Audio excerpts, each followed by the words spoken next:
Assalamualaikum Ustadz. Pada zaman Nabi, kemudian sahabat dan para tabi'in, secara sejarah pada zaman tiga generasi tersebut, bagaimana aplikasi tentang ta'adud atau menikah lebih dari satu setelah turun wahyu tentang ta'adud. Kalau masna itu maksudnya punya istri dua, ta'adud itu punya istri lebih dari satu. Apakah banyak para sahabat dan tabi'in yang memiliki istri banyak? Kemudian secara rata-rata para pendahulu kita banyak yang berpoligami atau banyak yang monogami? Kalau dari sejarah yang saya baca banyak yang berpoligami. Nabi Muhammad Nabi Yusuf, Nabi Sulaiman tadi berapa coba? 70 itu yang saya ceritakan hadisnya, tapi di hadis lain ada yang 80. Saya mau bahas tentang ta'adud atau poligami tapi nunggu waktu yang tepat. Karena tidak semua orang suka tema seperti ini. Ya, ta'adud antara ambisi dan emosi. Jadi kalau saya ngomong tentang ta'adud, bapak-bapak tiba-tiba merasa mampu, namanya ambisi.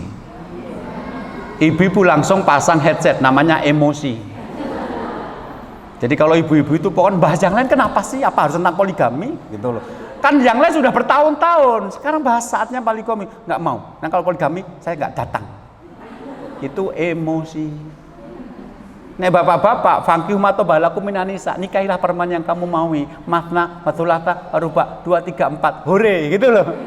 Itu namanya ambisi. Padahal nggak seperti itu, Bu. Jadi ini yang perlu kita luruskan. Ini pinternya orang-orang orientalis ya. Jadi kalau membahas tentang ta'adud atau laki-laki beristri lebih dari satu itu seolah-olah itu syariat Islam. Padahal sebenarnya sebelum Islam itu justru orang punya istri lebih dari satu itu tidak terkendali. Semua. Krishna itu istrinya 16.000 berapa gitu, Sri Krishna itu. Bahkan raja-raja Jawa, bahkan Pak Presiden Soekarno, istrinya berapa Anda bisa baca kok. Justru Islam itulah yang membatasi gitu loh.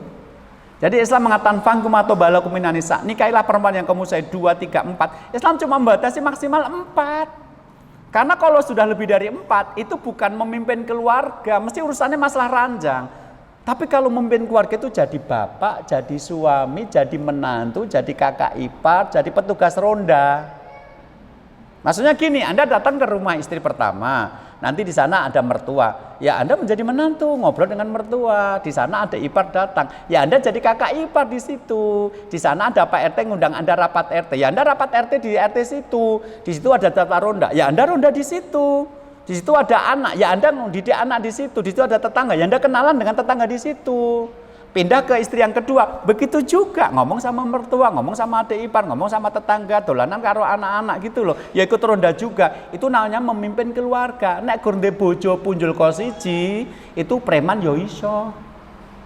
Maka memiliki 2 istri dengan memimpin 2 keluarga itu berbeda. Banyak laki-laki ketika bahas poligami itu memikirkan punya 2 istri, bukan memimpin 2 keluarga.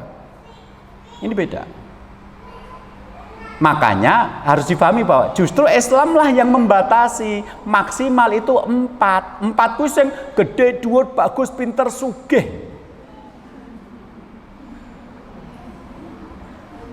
Jadi ada laki-laki model begitu, Bu. Ya. Gagah, tinggi, besar, suka naik kuda, pinter memanah hati perempuan gitu ya. Terus kemudian kaya raya, orangnya pinter, soleh ya. Bolehlah 4. Fa'in khiftum ala ta'dilu, tapi kalau kamu tidak bisa berlaku adil fawahidah. Jadi Al-Quran adalah satu-satunya kitab suci yang mengatakan bahwa nikahlah dengan satu saja. Justru Islam itu mengatakan nikahlah dengan satu saja, itu cuma ada dalam Al-Quran. Maka nanti kalau Anda membaca, jangan cuma baca ayatnya, baca tafsirnya juga. Laki-laki yang boleh punya istri lebih dari satu adalah yang yakin bisa bersikap adil, memberikan hak-hak kepada istri dan tidak mendolimi. Yang tidak bisa, ya sudahlah. Itu jadi bapak-bapak jangan terlalu ambisi gitu loh. Sementara ibu-ibu, ya jangan emosi. Pokoknya kalau masalah ta'adud langsung tutup telinga. Oh nanti ujung-ujungnya Anda bisa menolak ayat. Ini bukan untuk suami ibu nggak ganteng, miskin, sakit-sakitan gitu loh. Mau dibacakan surat poligami juga tidak akan nikah lagi. Kalau dia mau nikah, ya nggak ada yang mau juga gitu loh. Ini untuk problematika umat seluruh manusia, seluruh dunia. Nanti ketika perang dunia terjadi, janda-janda banyak, Itu nanti yang bisa memberikan solusi, orang laki-laki bisa punya istri lebih dari satu. Maka ada seorang ahli statistik Jerman itu masuk Islam gara-gara setelah Perang Dunia Kedua dia menemukan ayat tentang bolehnya laki-laki menikah lebih dari satu. Ini Islam itu untuk seluruh dunia, bukan untuk suami Anda. Jadi kalau suami Anda nggak bisa poligami nggak apa-apa, gitu loh. Jangan langsung berarti semua poligami jelek, bukan. Terus bapak-bapak berarti semua laki-laki harus poligami, bukan juga, gitu loh. Nah ini harus ada pembahasan netral di tengah. Ya antara ambisi dan antara emosi ini nanti itu harus didudukkan, karena kalau tidak nanti masing-masing berjalan dengan rumusnya sendiri-sendiri. Ibu-ibu menolak poligami, bapak berkampanye kan gitu. Nah itu jadi masalah. Jadi mayoritas para sahabat itu berpoligami. Asma binti Abi Bakar dengan Aisyah itu beda ibu, seperti bapaknya sama Abu Bakar. Umar bin Khattab itunya lebih dari satu. Tapi kan saya nggak mau bahas itu di tengah ibu-ibu yang belum siap, yang emosinan tadi itu loh. Gitu. Jadi apakah mayoritas para ulama, para sahabat berpoligami? Iya, tapi ini harus dibahas secara hati-hati, karena kalau tidak hati-hati nanti lahirnya cuma emosi dan saling marah. Itu yang saya tidak suka. Marah kok sama Allah, nolak kok syariat Allah, itu berbahaya. Tapi menerima syariat Allah tanpa ilmu itu juga berbahaya. Karena kalau dalam bahasa saya poligami atau ta'adud itu adalah SKB. Syarat dan ketentuan berlaku. Jadi tidak semua memenuhi syarat untuk itu.